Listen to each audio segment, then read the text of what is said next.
kita akan membahas vektor dalam sistem koordinat.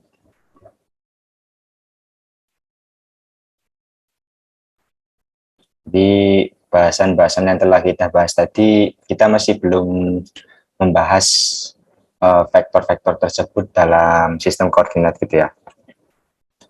Oke. Jadi saya tekankan lagi. Jadi di sini kita akan membahas vektor dalam 2 dimensi dan 3 dimensi ya. Jadi dalam ruang 2 dan ruang 3. Oke, untuk ruang 2 gitu, vektor itu dia titik ekornya atau titik pangkalnya dia bermula di titik ini, titik 0,0. Jadi misalnya kita menggunakan sistem koordinat x ya, ini x, ini y, dan katakanlah titik ujungnya di sini. Tuh. Misal di sini adalah ini A, ini B, tuh. Ya, seperti ini. Ini adalah vektor, katakanlah vektor V. Tuh. Jadi vektor V ini dapat kita tulis seperti ini. Jadi ini adalah A, ini adalah B. Seperti itu. Jadi A, B ini adalah komponen relatif terhadap sistem koordinat ini. Jadi karena kita menggunakan sistem koordinat XY, jadi ini adalah bagian X-nya dan ini adalah bagian Y-nya. Seperti kita menuliskan titik koordinat. Hanya saja titik ini kita anggap sebagai vektor karena titik ini adalah merupakan titik ujung dan titik pangkalnya adalah selalu di titik 0,0. Gitu. Lalu bagaimana untuk ruang 3 atau vektor dalam 3 dimensi? Jadi kita gambarkan terlebih dahulu sumbu-sumbunya. Ini sumbu X, ini sumbu Y, ini X, ini Y, dan ini adalah sumbu Z. Gitu ya. Sama seperti vektor 2 dimensi, titik ekornya atau titik pangkalnya dia berpusat pada ini 0,0,0 di sini. Dan katakanlah titik ujungnya ada di sini. Kita tarik garis ini ya. Tarik garis di sini. Ini titik ujungnya berada di A, B, C gitu ya. Jadi jika kita tarik koreksinya ini A, ini B, dan ini C di sini. Jadi kata misalkan di sini adalah vektor W. Jadi kita bisa tulis vektor W itu sama dengan A, B, C. Di mana A ini adalah komponen X-nya, B ini komponen Y-nya, C adalah komponen Z-nya. Ketika kita menggunakan sistem koordinat X, Y, Z dalam ruang 3 atau 3 dimensi. Seperti itu ya. Lalu dari sini kita menggunakan definisi yang tadi ya, karena mengenai ekivalensi vektor. Ekivalensi vektor atau vektor itu dikatakan sama. Ingat tadi bahwa memiliki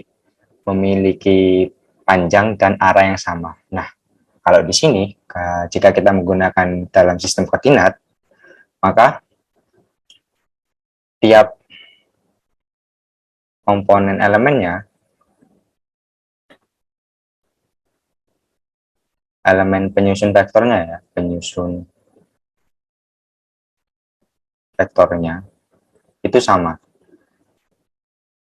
Jadi misal ya, V1, kita berbicara dalam vektor 3 dimensi gitu ya, jadi ini VA, VB, VC, lalu ada V2 gitu ya, ini katakanlah VD, VE, VF gitu. Nah, vektor 1 sama dengan vektor 2, maka komponennya, tiap masing-masing elemen komponennya itu sama. Jadi VA sama dengan VD, terus VB sama dengan VC, dan yang terakhir, oh ini VE ya, VE, dan ini VC sama dengan VF. Oke, seperti itu ya. Nah, agar lebih mudah mungkin kita bisa berikan contoh gitu. Misalkan di sini diketahui vektor A, dia seperti ini. Ini 3, 4, 5. Dan vektor B adalah X, Y, Z. Terus diketahui vektor A sama dengan vektor B. Maka temukan komponen dari vektor B gitu ya. Temukan dari komponen vektor B. Nah, kita gunakan pengertian telah kita dapatkan tadi. Jadi tiap komponennya itu sama. Jadi di sini kita dapatkan X sama dengan 3, Y sama dengan 4, dan Z sama dengan 5. Sehingga vektor B itu sama dengan 3, 4, 5. Oke, seperti itu. Oke, sekarang bagaimana jika suatu vektor itu diketahui titik ujungnya atau titik pangkalnya dia tidak bermula pada titik 0,0.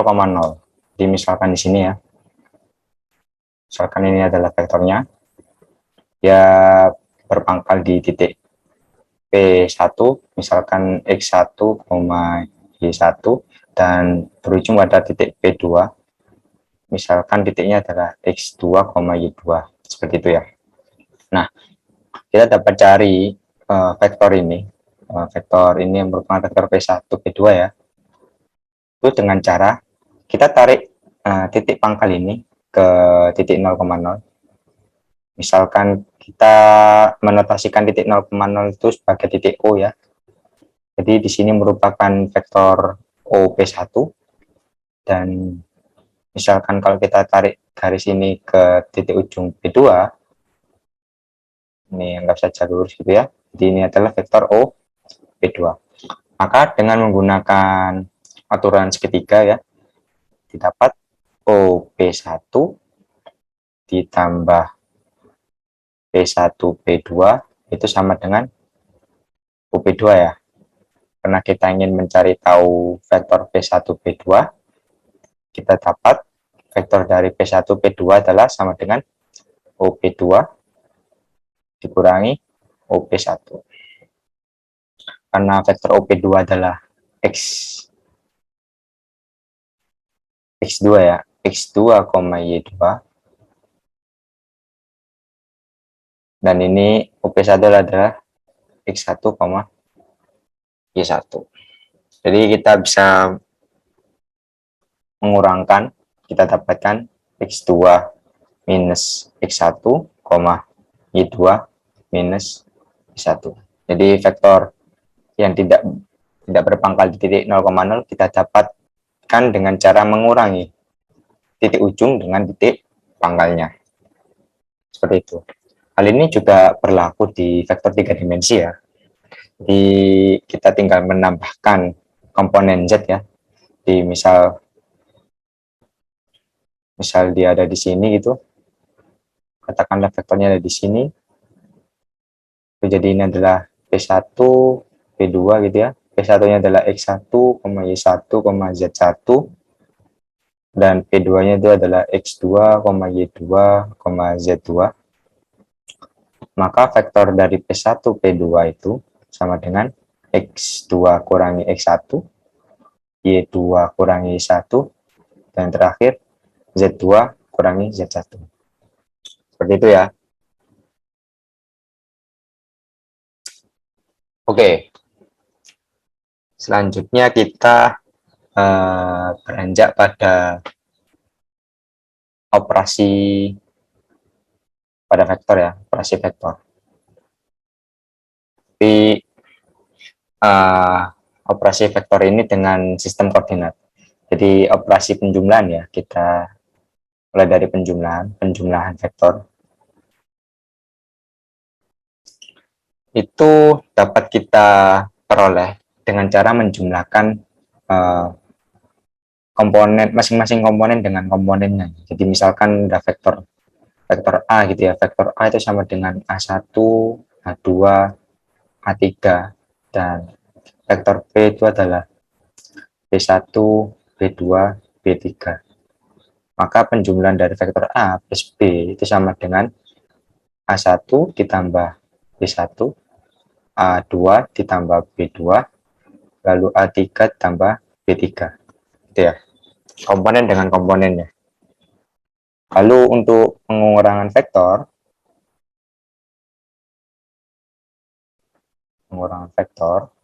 itu sama, jadi kita mengurangkan dengan masing-masing elemennya. Jadi ini A1 dikurangi B1, A2 dikurangi B2, A3 dikurangi B3. Dan untuk perkalian skalar atau kelipatan skalar, misal diketahui K gitu ya, K adalah suatu bilangan real, maka kelipatan dari vektor A itu didefinisikan dengan mengalihkan K ke setiap komponen dari vektor A ini. Jadi ini A1, K A2, K A3. Seperti itu.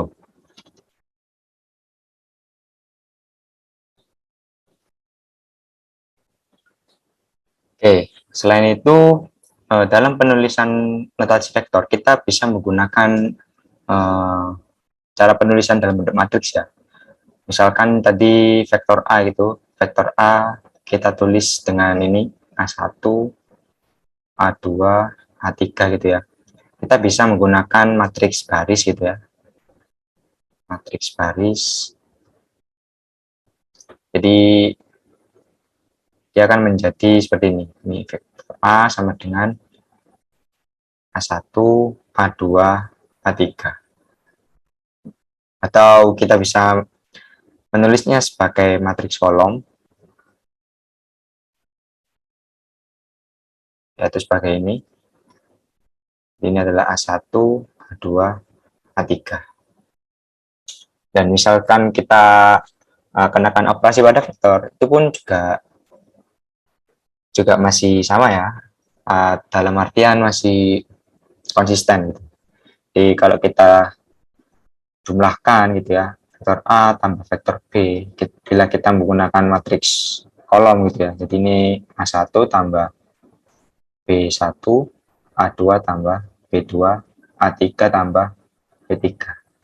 Dan misalkan kalau kita kalikan dengan suatu skalar, itu juga sama. Jadi ini KA1, KA2, KA3. Seperti itu. Oke, selanjutnya kita akan membahas norm dari vektor atau biasa kita kenal sebagai panjang vektor.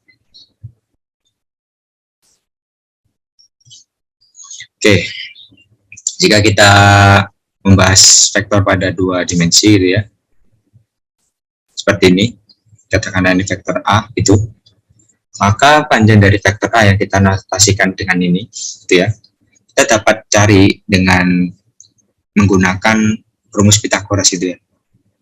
Di panjang pada komponen sumbu X-nya itu adalah sebesar X, katakanlah panjang komponen dari sumbu Y-nya ya itu adalah sebesar Y. Jadi kita dapatkan akar dari X kuadrat plus Y kuadrat.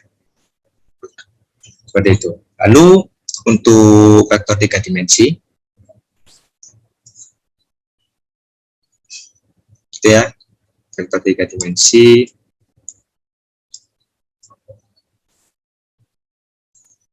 ini sumbu X, ini sumbu Y, ini sumbu Z gitu ya, katakanlah vektornya adalah ini vektor B gitu, dan kita tarik garis proyeksinya terhadap bidang XY.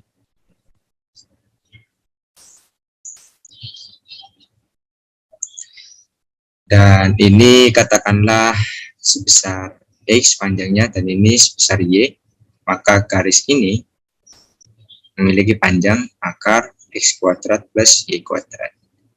Dan kita tahu sisi tegak ini dia memiliki panjang katakanlah Z gitu ya. Maka panjang dari vektor B itu sama dengan akar dari X kuadrat plus Y kuadrat, ini kita kuadratkan ditambah Z kuadrat, sehingga didapatkan panjang dari vektor B adalah X kuadrat plus Y kuadrat tambah Z kuadrat. Seperti itu. Lalu selanjutnya kita bahas jarak antara dua vektor.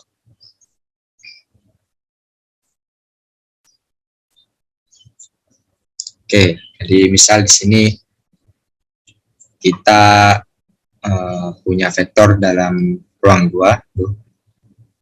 Karena ini di sini, ini vektor A, dan ini vektor B gitu ya. Ini vektor B-nya, jarak dari dua vektor A dan B ini dilihat dari titik ujung kedua vektor ini. Seperti ini. Katakanlah D, gitu ya. Maka jarak dari dua vektor ini kita bisa turunkan rumus dari geometri ini. Bisa kita perhatikan gambar berikut. Katakanlah ini adalah garis D-nya ya. Jadi jika kita tarik garis dari titik ujung ini ke sumbu X-nya, sumbu X, gitu ya. Lalu kita tarik garis ini menuju sini. Misalkan di sini adalah X2, Y2, dan di sini adalah X1, Y1, gitu. Maka panjang ini adalah X2 min X1 ya.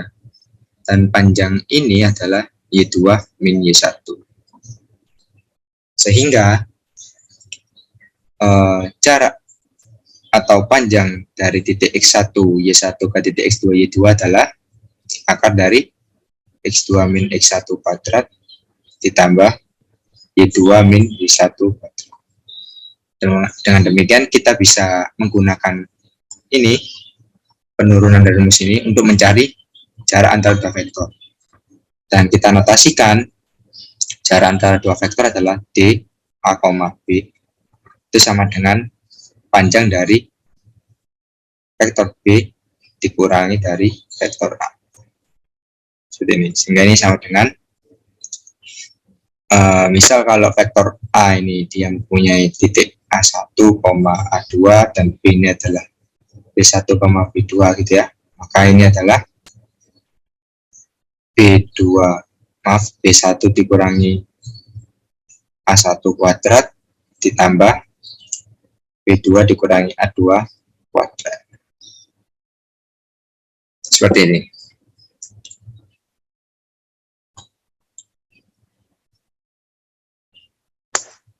Oke, agar lebih paham lagi, mungkin kita bisa mengerjakan contoh ya, contoh soal.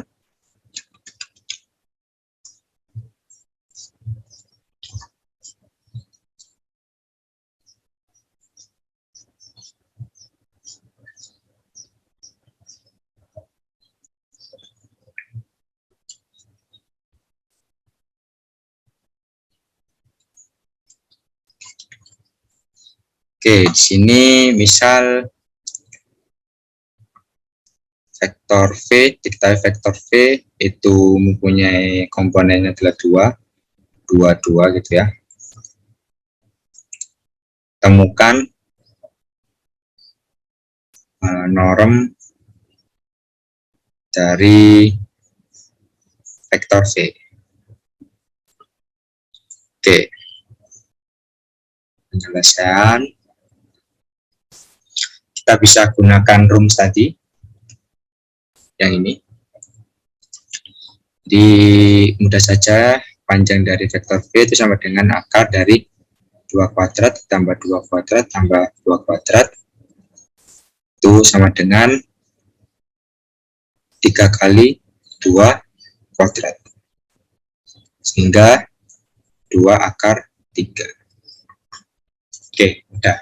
Mungkin satu lagi. Misalkan di sini diketahui vektor W itu mempunyai komponen 1, 0, 1 gitu ya. Temukan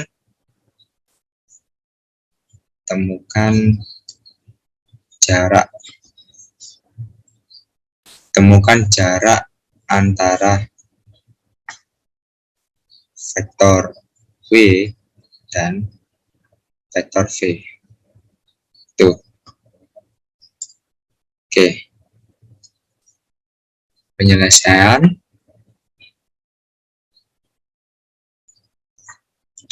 Kita bisa gunakan ini. D, V, W itu sama dengan W kurang V ini, yaitu akar dari, kita bebas milih mungkin dari 2 dulu, ini 2 dikurangi 1 dikuadratkan ditambah 2 dikurangi 0 kuadrat ditambah 2 dikurangi 1 kuadrat. Ini sama dengan akar 1 kuadrat ditambah 2 kuadrat ditambah 1 kuadrat. Ini sama dengan 1 tambah 1 tambah 4 dengan akar 6. Jadi jarak antara dua vektor itu adalah akar